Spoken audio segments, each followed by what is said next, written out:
intimacy with the characters. You have to know them, feel them in a way.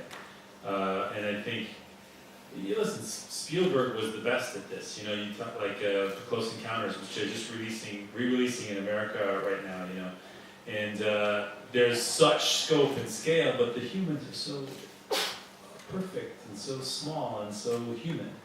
And you can see what he got from Truffaut, you know? And that intimacy is really deeply required, I think, to have any meaningful emotional connection with bigger stories. Not bigger stories, but bigger spectacle.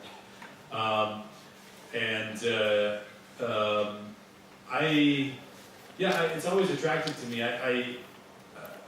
I think going forward, I think less about the big movie or small movies, just like what's interesting, like and that the scale of it.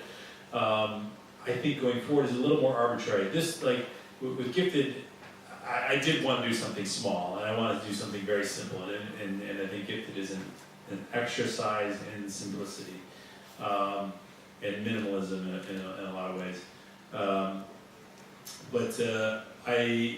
I'm always attracted to, you know, smaller moments and the micro details, the non-verbal communication that happens in a scene, and the little ticks and moves. You know, I used to be an editor, and I always spent so much time thinking about the small differences between takes, and the little ways we communicate to each other. And like how you're rubbing your beard right now, and then you smile, and then when you open up, when you get small, and like these things in the aggregate have an enormous impact on how people interact with the characters on the screen, and I love that. It's fascinating for me to watch people, and having edited so many movies now and been in that process, it's something that like I do kind of in my own life. Is to study people, and I don't know which came first, whether I always used to do that, and then filmmaking became a natural extension of that, or if it happened because I just spent so much time looking at, like, you know, the difference between Andrew Garfield, you know, tilting his head to the left, or tilting his head to the, you know, I mean, who knows? But I think that intimacy is crucial for me personally, you know, in any film that I've engaged in.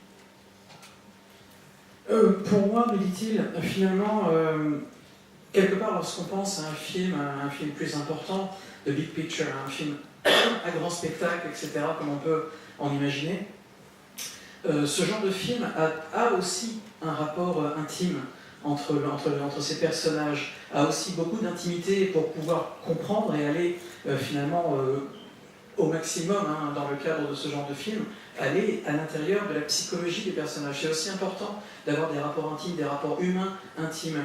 Et celui qui, à mon sens, me dit-il, représente le mieux cette tendance, c'est un réalisateur comme Steven Spielberg, qui lui aussi fait des films à grand spectacle, où il se passe beaucoup de choses, des explosions, etc., comme on peut en voir, imaginer, comme on en a vu. Mais en même temps, il y a toujours un rapport à l'humain qui est très important dans ces films. Il est quelque part, me dit-il, peut-être le meilleur pour ça. Il pense notamment au film Rencontre du troisième type, qui est un film dans lequel il se passe de grandes choses, avec plein de lumière dans le ciel et tout ce qu'on veut. Mais en même temps, ce qu'il a réussi à obtenir de la part de ces comédiens, Dreyfus, etc., mais notamment François Truffaut, qui n'était pas forcément le plus expressif de tous les comédiens sur Terre, ce qu'il a réussi à obtenir de François Truffaut dans ce film-là est quand même assez exceptionnel. Donc pour lui, c'est vrai qu'il ne réfléchit pas forcément en termes de grands spectacles, petits films. C'est pas forcément ça qui l'intéresse surtout. Ce qui l'intéresse surtout, c'est est-ce que le film va être intéressant. Après qu'il y ait beaucoup d'argent, pas beaucoup d'argent, etc., ça vient en second plan. C'est vraiment, il faut que l'intérêt soit là dès le départ. Le budget, bon, c'est entre guillemets secondaire. Ce qu'il voulait en fait avec ce film-là, avec Marie, Gifted, c'était vraiment faire un petit film. C'était ce qu'il voulait faire depuis le départ, parce qu'il était intéressé par le minimalisme du sujet, de la mise en scène. C'était vraiment ce qui l'intéressait dans ce cas précis.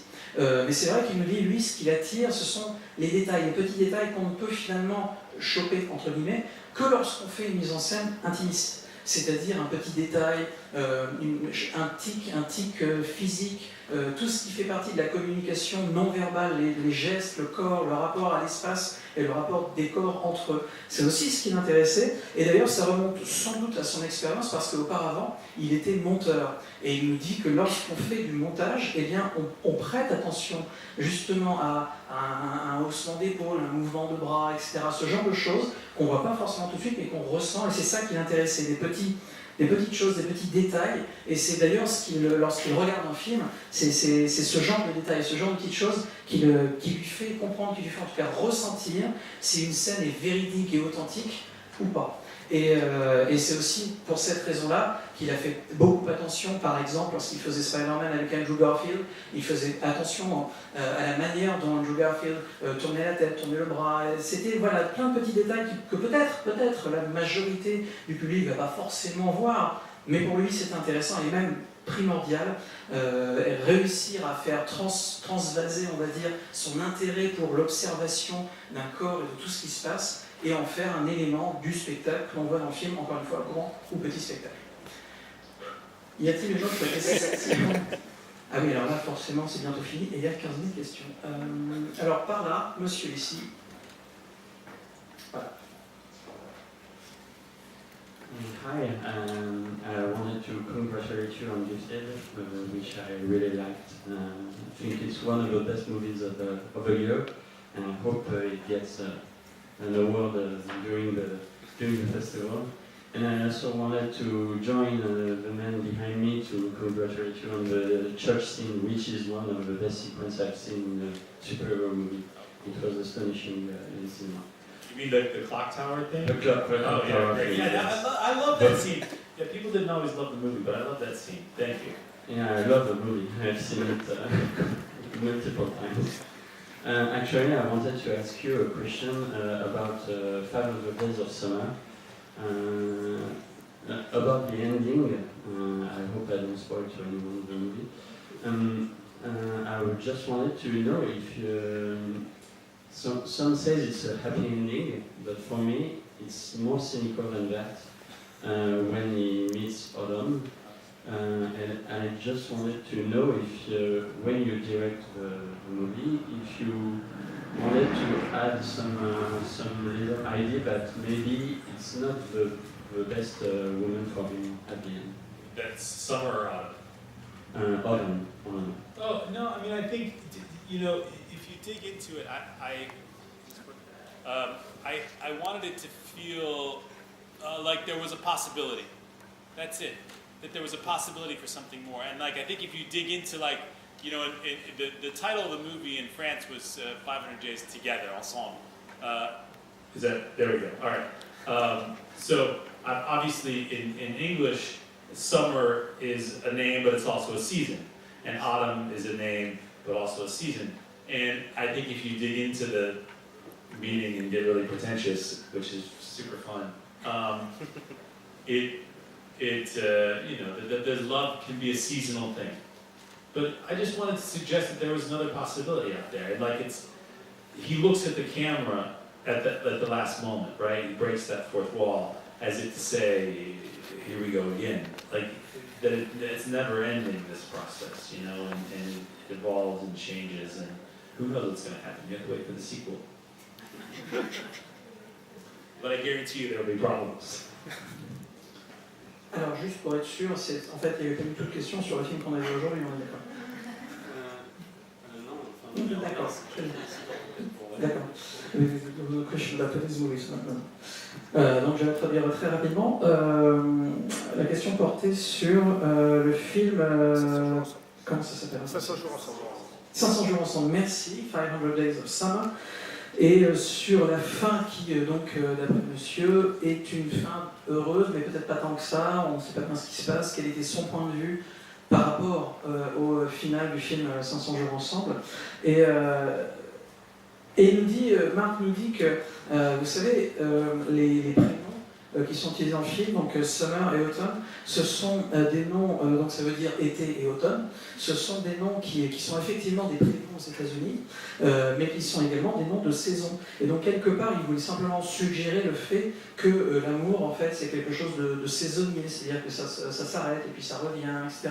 Mais il voulait juste le suggérer, il n'avait pas forcément d'idées préconçues par rapport à la fin, ou en tout cas pas de fin fermée, c'est plutôt ouvert. Et c'est aussi la raison pour laquelle à la fin le personnage principal regarde la caméra et donc ce qu'on appelle casse le quatrième mur, c'est-à-dire tout à coup brise cette espèce de barrière invisible qui sépare les personnages d'un film des vrais spectateurs qui le regardent. Et il réagit un peu comme s'il était en train de dire ah ben voilà, ça recommence, etc. Mais voilà, c'est ce qu'il avait en tête. Et maintenant, s'il y a une dernière question sur le film qu'on a vu aujourd'hui. Monsieur, oui, c'est vrai que vous n'avez pas encore le micro. Je faisais juste un réglage, excuse-moi. J'ai une question toute simple. Est-ce que pour lui, c'est d'abord un film sur l'enfance ou sur les surdoués? Et puis, deuxième petite chose, est-ce qu'il aimerait, comme Lelouch, puisqu'il parlait de Lelouch, c'est qu'un jour la caméra soit des lunettes et qu'on ne la voit plus du tout? Okay. All right.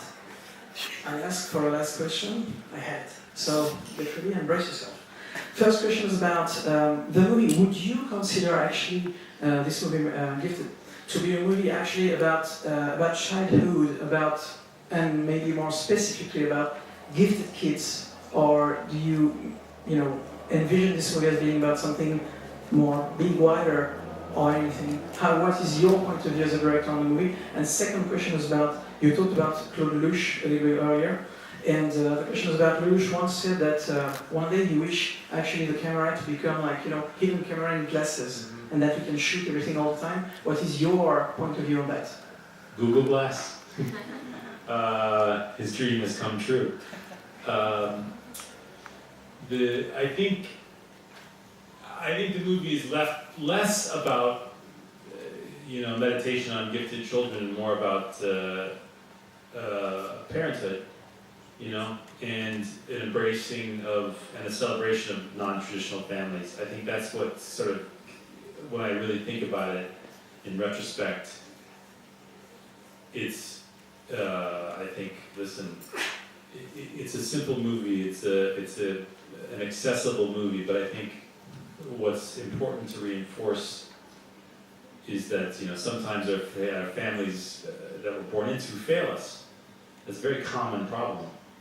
But with a little bit of luck and some effort, you can create your own. I think that's what Frank